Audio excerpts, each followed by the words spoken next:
Hello everyone, welcome back to All About Mathematics. If you like our content, don't forget to like, share and subscribe our channel. So in this video we are going to discuss complete solution of complex analysis from part B and C of June 2018 question paper.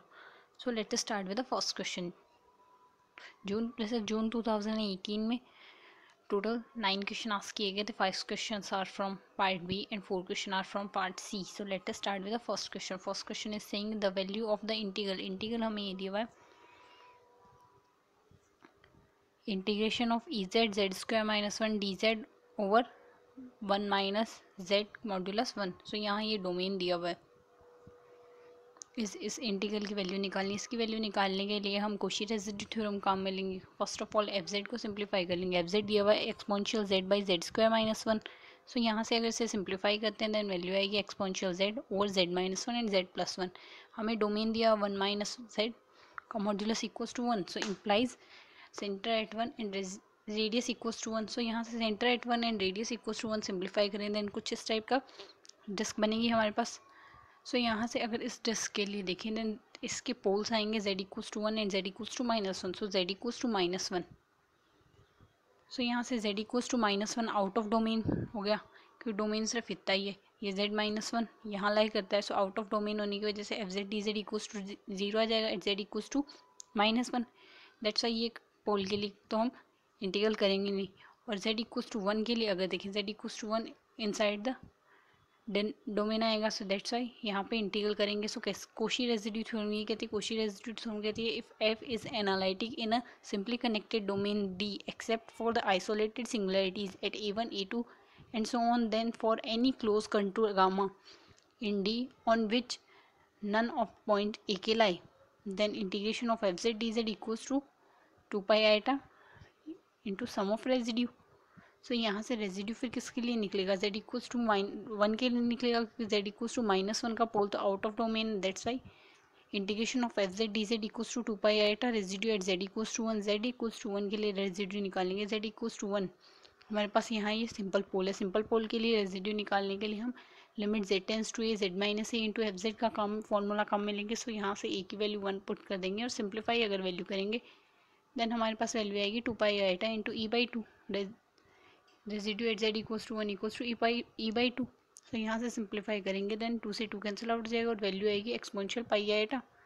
सो यहाँ से इस integral की value आ गई exponential two pi iota. That's why option B correct हो गया जो कह रहा है इंटीग्रेशन की value exponential pi iota. That's why option B correct हो गया. Now come to the next question of part B. Next question is saying let f z where z mod of z less than 1 to c be a non-constant analytic function. Which of the following condition can possible be satisfied by f. कौन सी condition f के through satisfy हो रही है. so first statement कह रहा है f of mod of f 1 by n equals to f minus 1 by n equals to 1 by n square for all n belongs to n.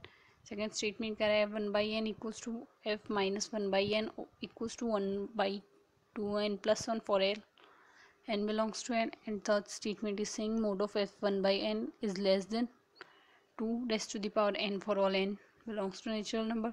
and last statement कह रहा है 1 by n is less than f mod of f1 by n is less than 2 by n. so अगर third and fourth statement को देखें then ये तो हम ल्यूवेल्स theorem से डिस्कार्ड कर सकते हैं. ल्यूवेल्स थ्योरम कहती है अगर function non constant analytic function है देन फंक्शन इज अनबाउंडेड. अगर कोई भी एनालिटिक फंक्शन बाउंडेड होगा देन वो कांस्टेंट होगा. बट हमें यहाँ नॉन कांस्टेंट एनालिटिक फंक्शन दिया. So non constant analytic function है that's why it is unbounded. So यहाँ से अगर थर्ड स्टेटमेंट की कंडीशन देखें देन ये बाउंडेड है 1 बाई 2n के लिए और ये बाउंडेड है 2 by n 2 by root n और 1 बाई रूट n के बीच में. सो ये भी बाउंडेड है. इससे ये दोनों बाउंडेड है देन ये कॉन्स्टेंट फंक्शन होंगे. बट हमें यहाँ नॉन कॉन्स्टेंट एनालिटिक फंक्शन लेना है. That's why option C and D are discarded. Now come to next option. Option A और ऑप्शन बी की अगर बात करें देन इसके लिए आइडेंटिटी थ्योरम काम में लेंगे. आइडेंटिटी या यूनिकनेस थ्योरम कहती है f and g be analytic function in the domain D and let z belongs to D where fz equals to gz has a limit point in d then fz equals to gz for all z belongs to c. so ये theorem अगर काम में लेंगे then bye ल्यूवेल्स theorem तो हमने c and d discard कर दिए थे. और b के लिए अगर ये थ्योरम काम में लेंगे then fz equals to 1 by z आएगा. 1/n आएगा। सो इसे सिंपली n 1/n की जगह हमने z पुट कर देना है। देन 1/2/z प्लस 1 सिंप्लीफाई करेंगे, देन वैल्यू आएगी z/2 plus z। In the similar manner fz equals to -1/n, f -1/n put करेंगे, देन यहाँ से वैल्यू आएगी जो सिंप्लीफाई होगी, वैल्यू बन रही है 2/-2 प्लस z। देन यहाँ से equation first and equation second को अगर कंपेयर करते हैं, देन इनको अगर कंपेयर करेंगे then z to z cancel out हो गया और क्रॉस मल्टीप्लिकेशन होकर वैल्यू आ जाएगी, z से z कैंसिल आउट होकर वैल्यू बचेगी 2 इक्वल्स टू -2। देन जो कंडीशन पॉसिबल नहीं है सो पॉसिबल नहीं है, देन यहाँ से कंडीशन पॉसिबल नहीं होगी, सो यहाँ से बाय आइडेंटिटी थ्योरम हम कह सकते हैं ऐसा कोई फंक्शन एग्जिस्ट नहीं करता जिसके लिए fz इक्वल्स टू f1/n होगा। सो यहाँ से ऑप्शन बी भी डिस्कार्ड हो गया, बचा option A, that's why option A correct हो गया। इसे हमने क्वेश्चन में हमने Liouville's theorem and identity theorem काम में लिए। Now come to the next question. Next question is saying suppose that f is non-constant analytic function defined over C, then which of the following are false? कौन सा statement false होगा? That to be noted. So कौन सा statement false होगा? First statement is saying f is unbounded. Second statement is saying f sends open set to into open set. Third statement that exists an open connected domain U for which U never 0 but mod of f minus U attains its minimum at some point in U. Last statement saying first statement तो हम ल्यूविल्स theorem से proof कर सकते हैं F is unbounded, क्योंकि हमने Liouville's theorem का statement पढ़ा है। वो कहता है अगर function non constant analytic function then function unbounded होगा, क्योंकि कोई भी एनालिटिक फंक्शन अगर बाउंडेड होता है देन वो कांस्टेंट होता है, बट हमें यहाँ नॉन कांस्टेंट एनालिटिक फंक्शन दिया है दैट्स वाई वो अनबाउंडेड होगा। सो यहाँ से अनबाउंडेड वाली कंडीशन ट्रू होगी, बट हमें यहाँ फॉल्स बताना है, that's why option A discard हो गया। ऑप्शन बी है f sends open set into open set. So इसके लिए हमारे पास ओपन मैपिंग थ्योरम है जो कहती है non constant analytic function maps open set into open set. So यहाँ से ओपन सेट की इमेज ओपन सेट ही आएगी, सो स्टेटमेंट ट्रू है, दैट्स वाई ऑप्शन बी भी डिस्कार्ड हो गया। अगर ऑप्शन डी की बात करें the image of f is dense in R. So अगर function non constant analytic function है देन उसकी image of f dense set ही होगी डोमेन में। सो यहाँ से ये ऑप्शन डी भी ट्रू स्टेटमेंट है। सो यहाँ से ऑप्शन डी अगर ट्रू स्टेटमेंट हमें फॉल्स बताना है, सो यहाँ से ऑप्शन डी भी डिस्कार्ड हो गया, बी भी डिस्कार्ड हो गया एंड ए भी डिस्कार्ड हो गया, बच्चा option C, that's why option C correct हो जाएगा। और if we want to check option C, तो इसे हम चेक कर सकते हैं। ऑप्शन सी कह रहा है there exist an open connected domain U on which f never zero but mod f minus U attains its minimum at some point of U. यानी यहाँ एक ऐसा ओपन कनेक्टेड डोमेन है यू के अंदर जिसके लिए एफ तो कभी ज़ीरो नहीं होता, but f mod of u attains minimum value at some points of u. So इसकी वैल्यू इसके अंदर कहीं ज़ीरो होती है। सो अगर इसे मिनिमम मॉड्यूलस प्रिंसिपल से देखें then if f is analytic on D and does not vanish in D, अगर एफ एनालिटिक है और डी के अंदर कहीं वेनिश नहीं होता, it means f z doesn't equals to zero for all z belongs to D, then f the minimum of f modulus f never attain inside D unless it is constant. मतलब अगर function analytic है then उसकी minimum value, अगर कोई भी function non constant analytic function अगर कोई भी फंक्शन एनालिटिक है देन मिनिमम मॉड्यूलस प्रिंसिपल के अकॉर्डिंग उसकी मिनिमम वैल्यू उसकी बाउंड्री पर ही आनी चाहिए। अगर इनसाइड डोमेन आती है देन फंक्शन कॉन्स्टेंट होगा। सो अगर नॉन कॉन्स्टेंट एनालिटिक है देन इनसाइड द डोमेन कभी भी उसकी वैल्यू मिनिमम नहीं आनी चाहिए मॉड्यूलस ऑफ एफ की, बट यहाँ मिनिमम ऑफ एफ की value minimum modulus of F की वैल्यू डोमेन के अंदर मिनिमम आ रही है। सो यहाँ से मिनिमम मॉड्यूलस प्रिंसिपल से ये ऑप्शन इनकरेक्ट है और यहाँ फॉल्स स्टेटमेंट बताना है, that's why option C correct हो गया। Now come to the next question. Next question is saying consider the map f C minus 1 to C given by, हमें मैपिंग दी है five z equals to 1 plus z by 1 minus z, which of the following is true. कौन सा statement true होगा ये पूछा है। First statement is saying phi z belongs to C where mod of z less than 1 contained in z belongs to C mod of z less than 1. Second statement is saying phi z belongs to C real of z less than 0 contained in z belongs to C real of z less than 0. Third statement is saying phi is onto, and last is saying phi C minus 1 equals to C minus 1. So इसे proof करने के लिए हम counter example एक एक कुछ points पे अगर वैल्यू पुट करके देखते हैं तो हमारा ये सिंप्लीफाई हो जाएगा। लाइक हमें यू डब्ल्यू अगर फंक्शन दिया 1 plus z by 1 minus z, क्योंकि यहाँ पे phi of z equals to 1 plus z and 1 minus दिया, so let us assume phi z equals to डब्ल्यू, दैट्स वाई डब्ल्यू equals to 1 plus z over 1 minus z. So अगर इसे simplify करेंगे then z की वैल्यू आ जाएगी डब्ल्यू माइनस 1 एंड डब्ल्यू प्लस 1 ओवर डब्ल्यू प्लस 1। सो अगर इसकी वैल्यू देखें सबसे पहले डब्ल्यू की, सो डब्ल्यू की value z equals to 1 minus 1 doesn't exist at W equals to, इस W से हमने इसे ट्रांसफॉर्म करके Z बना लिया है। सो इस Z की वैल्यू W इक्वल्स टू -1 पे एग्जिस्ट नहीं करेगी, क्योंकि W इक्वल्स टू -1 पे डेनोमिनेटर इक्वल्स टू 0 आ रहा है, और अगर डेनोमिनेटर 0 आ जाएगा देन फंक्शन की वैल्यू एग्जिस्ट नहीं करेगी। सो अगर फंक्शन की वैल्यू एग्जिस्ट नहीं करती देन उसकी प्री इमेज नहीं मिलेगी, प्री इमेज नहीं मिल रही है that's why function onto नहीं होगा।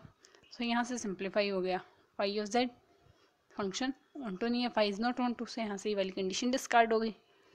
और अगर बाकी कंडीशन अगर चेक करें देन ऑप्शन सी तो डिस्कार्ड हो गया। Let us take phi 0 equals to 1, phi 0 equals to 1 आएगा, देन फाई एट 0, सो यहाँ से z की वैल्यू अगर 0 पुट करते हैं तो ये वैल्यू 0 में चली जाएगी, value 0, so phi of 0 equals to 1 आ गया। फाई ऑफ 0 अगर 1 आए then phi of 0 equals to 1, so 1 value आ रही है बट यहाँ से लेस देन इक्वल्स टू 1 आ रहा है, modulus of z equals to 1 आ रहा है बट यहाँ से लेस देन की कंडीशन, सो ये कंडीशन फुलफिल नहीं हो रही क्योंकि ये इसमें कंटेन नहीं कर रहा, दैट्स वाई ऑप्शन ए भी डिस्कार्ड हो गया। Now come to the next option, option B अगर देखिए phi of -1 equals to 0, phi of -1 अगर लेंगे देन वैल्यू 0 ही आएगी। सो वैल्यू अगर 0 आ रही है देन ऑप्शन बी से अगर देखें देन ये कह रहा है phi of real of z less than 0 है, then real of z less than 0 आ रही है बट वैल्यू 0 नहीं आ रही है, हमारे पास वैल्यू लेस देन 0 नहीं आ रही, वैल्यू इक्वल्स टू 0 आ रही है। इक्वल्स टू 0 होने की वजह से यहाँ से इक्वलिटी का साइन नहीं है, दैट्स वाई ये ऑप्शन भी डिस्कार्ड हो गया, ऑप्शन ए डिस्कार्ड हो गया, ऑप्शन डी डिस्कार्ड हो गया, ऑप्शन सी भी डिस्कार्ड हो गया, बचा ऑप्शन बी डी। सो यहाँ से ऑप्शन डी हम डायरेक्टली करेक्ट कर सकते हैं। सो हमने कुछ पॉइंट्स वैल्यू रख के फंक्शन को सिंप्लीफाई करके वैल्यू निकाल ली है। Now come to the next question. Next question is saying f of x equals to x raise to the power 5 minus pi of x plus 2, then f has no real root, f has exactly one real root, f has exactly 3 real roots and all the roots are real. So first of all, even degree, odd degree of polynomial, every odd degree polynomial has at least one real root. So यहाँ से option ए तो discard हो जाएगा जो कह रहा है f has no real root, so option A discard हो गया। बाकी कंडीशंस अगर चेक करें देन f ऑफ -1 की वैल्यू निकालें, f ऑफ -1 इक्वल्स टू 6 आएगा, f ऑफ 0 इक्वल्स टू -2 आएगा, f ऑफ 2 इक्वल्स टू 8 आएगा and f of -2 equals to -8 आएगा। सो यहाँ से अगर साइन में चेंज देखिए, यहाँ पॉजिटिव साइन है एंड 0 पे नेगेटिव साइन आ गया, फिर से 2 पे पॉजिटिव साइन आया एंड -2 पे नेगेटिव साइन आया। सो साइन टोटल कितनी बार चेंज हुआ है इसी वेरिएशन में, यहाँ टोटल 3 टाइम साइन चेंज हुआ है। बाकी अगर -2 से आगे जाएंगे -3 -4 and so on, then throughout decreasing आएगी value, and in the similar manner अगर 2 से ऊपर जाएंगे 3 4 5 6 एंड सो ऑन, तो वैल्यू एकदम से थ्रू आउट डिक्रीज इंक्रीजिंग आएगी। सो उन पॉइंट्स पे चेक नहीं करना, यहाँ वेरिएशन सिर्फ इन्हीं पॉइंट्स पे आ रहा है। सो इन पॉइंट्स पे अगर वेरिएशन आया देन साइन कितनी बार चेंज हो रहा है टोटल, -2 से -1 पे अगर जाएंगे तो -8 एंड -6 वैल्यू है, साइन चेंज हुआ है। सो अगर वैल्यू देखें यहाँ पे -2 है, यहाँ पे वैल्यू -1 है, यहाँ पे वैल्यू 0 है एंड यहाँ पे वैल्यू 2 है। सो -2 पे वैल्यू नेगेटिव आई है बट -1 पे वैल्यू पॉजिटिव आई है। इन द सिमिलर मैनर 0 पे वैल्यू नेगेटिव आई है एंड 2 पे वैल्यू 0 आई है, सो 2 पे वैल्यू पॉजिटिव आई है।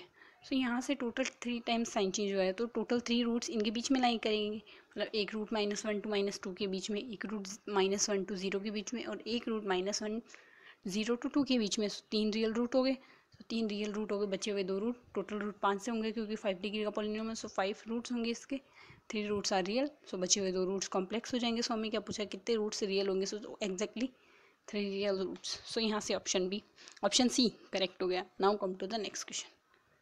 सो हमने इस तरीके से पार्ट बी के तो सारे क्वेश्चन डिस्कस कर लिए। Now come to the part C. Part C का फर्स्ट क्वेश्चन लेते हैं। Let B be the open unit disc centred at 0 in C and f D to C be an analytic function. Let f u plus iota v, where u and v are real and imaginary part of f, then fz equals to sum of a and z raised to the power n is a power series of f. Then f is constant if f bar is analytic. Option B saying f 1 by u is greater than 1 by 2 is greater than equals to f u for all z belongs to D. Third statement saying the set n belongs to natural number a n equals to 0 is infinite. Last statement is saying for any closed curve gamma in D, integration over gamma of fz dz over z minus a square equals to 0 for all a belongs to D with mod of A is greater than equals to 1/2। So अगर इस question को करें then multiple correct option होंगे, तो one by one हमें सारे option check करने होंगे। सो हमें एफ एनालिटिक दिया इन ए डोमेन डी, एफ अगर एनालिटिक है इन ए डोमेन डी और एफ बार भी अगर एनालिटिक है उसी डोमेन में, सो अगर एफ एंड एफ बार दोनों एक ही डोमेन में एनालिटिक होंगे देन इस केस में फंक्शन कांस्टेंट होगा। सो हमें यही पूछा है function is constant if F bar भी उसी डोमेन में अगर एनालिटिक होगा देन फंक्शन कांस्टेंट होगा। Then F and F bar are analytic in the same domain then F is constant function. So यहाँ से ऑप्शन ए करेक्ट हो गया। नेक्स्ट ऑप्शन, अगर ऑप्शन बी की बात करें, ऑप्शन बी कह रहा है u1/2 is greater than equals to uz for all z belongs to z, यानी u1/2 की वैल्यू z अगर डोमेन से बिलोंग कर रहा है देन u1/2 की वैल्यू उन डोमेन के बाकी सारे एलिमेंट से ज़्यादा है, उनके इक्वल आएगी। सो मैक्सिमम मॉड्यूलस प्रिंसिपल यहाँ लग जाएगा। जो मैक्सिमम मॉड्यूलस प्रिंसिपल कहता है if f is a non constant analytic in a domain d then mod of fz has no maximum in d। अगर फंक्शन नॉन कांस्टेंट एनालिटिक है then उस domain में उसकी कोई भी मैक्सिमम वैल्यू उसके अंदर लाई नहीं करेगी। अगर मैक्सिमम वैल्यू लाई करी है देन डोमेन की बाउंड्री पर लाई करेगी, बट हमें यहाँ दिया हुआ है डोमेन की बाउंड्री पर लाई नहीं करी, वैल्यू डोमेन के अंदर 1/2 पे लाई कर रही है। सो अगर ऐसा केस है देन इस केस में फंक्शन कांस्टेंट होगा। और हमें ये पूछा है if u1/2 is greater than uz for all z belongs to d then f is constant by maximum modulus principle. Option B भी करेक्ट हो गया, ए हमने पहले करेक्ट कर दिया। Now come to the option C and option D. Option D की अगर बात करें for any close curve gamma in D integration of f z d z z minus a square equals to 0 for all z belongs to D with a is greater than equals to 1/2। So अगर a domain में लाई करता है, so domain में अगर लाई करेगा then उस case में इस पॉइंट पे हमें फार्मूला लगाएंगे, कॉम्प्लेक्स इंटीग्रल फार्मूला लगा देंगे। सो इंटीग्रल फार्मूला अगर लगाएंगे यहाँ से, सो यहाँ से इसे कोशी रेसिड्यू थ्योरम से भी हम सिंप्लीफाई कर सकते हैं या फिर इंटीग्रल फार्मूला लगा के भी सिंप्लीफाई कर सकते हैं। अगर कोशी इंटीग्रल फार्मूला लगा दें या कोशी रेसिड्यू थ्योरम लगा दें, सो कोशी रेसिड्यू थ्योरम से अगर इसे सिंप्लीफाई करेंगे देन यहाँ से कोशी इंटीग्रल फार्मूला अगर लगाएंगे देन वैल्यू आई 2πi आइटा इंटू एफ डैश 1, क्योंकि यहाँ से n की वैल्यू 1 है, m की वैल्यू 1 है then f raise to the power n, यानी f का n time differentiation over a लेंगे देन यहाँ से n की वैल्यू 1 होने की वजह से f का एक बार differentiation over a। So formula लिखेंगे देन f डैश ये अगर वैल्यू इक्वल्स टू 0 आ रही है देन ये टर्म 0 आएगी, अगर ये टर्म 0 आ रही है देन यहाँ से f dash a equals to 0 आ जाएगी। So f dash a equals to 0 आई है, हमारे पास जो डोमेन दिया है वो कनेक्टेड डोमेन है, ओपन यूनिट डिस्क है देन कनेक्टेड डोमेन है। अगर डोमेन कनेक्टेड होगा और उसका डिफरेंशिएशन किसी भी पॉइंट पे 0 आता है देन उस केस में फंक्शन हमारे पास कांस्टेंट फंक्शन आता है उस डोमेन में। सो यहाँ से फंक्शन कांस्टेंट आ गया where mod of A is greater than 1/2 by identity theorem. Identity theorem से F Z equals to constant आ गया, पूरा फंक्शन कांस्टेंट आ गया। फंक्शन अगर कांस्टेंट आ गया for all z belongs to D then यहाँ से ऑप्शन डी करेक्ट हो